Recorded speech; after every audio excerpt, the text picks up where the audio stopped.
Okay, so ready to dive into another one. Always. What do we got? Well, this one's kind of heavy. This isn't just some tech innovation or social trend. Well, it's about a crime. Oh, okay, lay it on me. The case of Luigi Mangione. He was this computer science grad, 26 years old, totally normal life from what we know. Right. And then, bam, arrested for, get this, allegedly assassinating the CEO of United Healthcare. Whoa, hold up. The CEO. Like, assassinate? Yeah, no kidding, right. Mm. Brian Thompson, that's the CEO's name. It all went down at some big healthcare policy summit in New York City. So we're talking high security, important people, the whole 9 yards. Exactly. And this is what makes the whole thing so bizarre. Our main source here, this article, Luigi Mangione, a complex case of alleged corporate assassination. They really dig deep into it, and even they can't fully explain it. Well, you said Mangione was a computer science guy, right? Maybe some tech angle, hacking or something. Possibly. But hold on, it gets weirder. So picture this. Mangione, quiet dude from Altoona, Pennsylvania. Like, small town, families shocked, communities baffled. No one saw this coming. Sounds like the classic didn't see it coming kind of guy.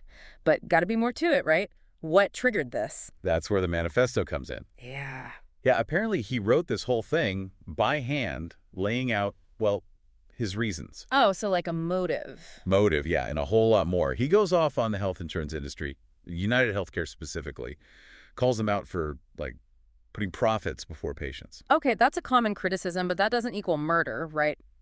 What specifically did he say? It's a whole rant, honestly, but there's this part about the price of insulin, how it's gone up like 300% in the past decade. He's claiming they're basically squeezing people dry. 300%. That's wild. Yeah, that's wild. But still, it's a jump, right? Going from angry about prices to, Totally. But it does make you think, doesn't it? Like, how desperate do you have to be? Right, right. And that's what I'm wondering. Is it just frustration with the system, or is there something more, something deeper, maybe something more personal? Well, that's what the investigators are trying to figure out. The article mentions they're combing through his digital footprint, all his online activities, social media, emails, everything, trying to see if his actions match his words, Smart move. If they find, like, searches for how to get into the summit or threats against the CEO, that's pretty damning. But what if it's just, online debates about healthcare? Or even venting about his own experiences? That's where it gets tricky. His defense could argue that's just free speech, that the manifesto is just thoughts, not a plan. So much hinges on that digital footprint. It could determine whether this was, like, coldly calculated or a total breakdown, a cry for help gone wrong. Tragic either way, but yeah, the implications are huge. For Mangione, definitely. First-degree murder charge, he's looking at life in prison, maybe even the death penalty. And it goes beyond him, This whole thing, it's reignited the debates about corporate responsibility, the cost of healthcare, everything. It's like this case cracked open this whole Pandora's box of societal issues. We're all suddenly forced to ask, like, how much is too much? When does anger become action? And what does it say about us? As a society, if people feel this helpless, this trapped. Yeah, it's a bleak thought, honestly. Makes you wonder, is this just the beginning? Will we see more of this kind of thing? I don't have the answers. I don't think anyone does. But we got to talk about it, This isn't just some legal case. It's about all of us. Thanks for joining us on this deep dive. Heavy stuff, man. A lot to think about. Today is your lucky day.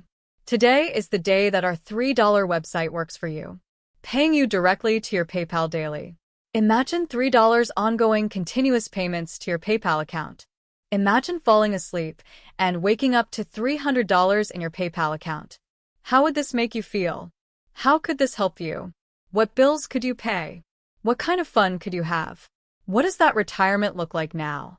All for a one-time payment of $3. This website is DFY done for you, fully built and completely hosted, and never stops collecting payments for you. You have spent $3 on coffee on a regular, but that coffee won't help you create multiple streams of income. Click the link below.